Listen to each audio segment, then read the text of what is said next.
শান্তিপুরে ফুলতোলা কাণ্ডে মূল অভিযুক্ত কাজল করাতি গ্রেপ্তার। পলাতক এখনও অভিযুক্ত সিভিক ভলেন্টিয়ার। বিস্তারিত রিপোর্ট।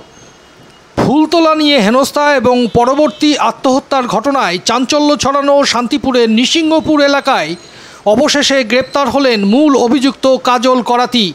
শান্তিপুর থানার পুলিশ গোপন সূত্রে খবর পেয়ে গতকাল রাতে তাকে ধরে ফেলে এবং আজ তাকে আদালতে পেশ করা হয়।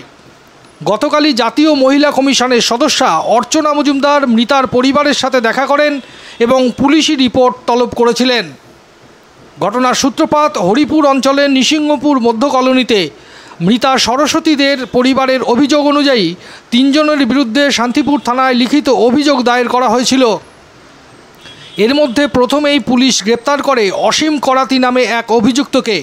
অপরদিকে অভিযুক্ত মিলন করাতি, যিনি শান্তিপুর থানার সিভিক ভলেন্টিয়ার, তাকে ঘটনার পর ক্লোজ করা হয়, তবে এখনও সে পলাতক। পুলিশ জানিয়েছে মূল অভিযুক্ত কাজল করাতি ঘটনার পর থেকেই গা ঢাকা দিয়েছিল। শেষমেশ গতরাতে তাকে পাকড়াও করে শান্তিপুর থানার পুলিশ। এই মামলায় এখন পর্যন্ত 2 জন গ্রেপ্তার হলেও মিলন করাতির খোঁজে জোর তল্লাশি চালাচ্ছে পুলিশ। এলাকা জুড়ে এখনও তীব্র উত্তেজনা ও ক্ষোভ বজায় রয়েছে।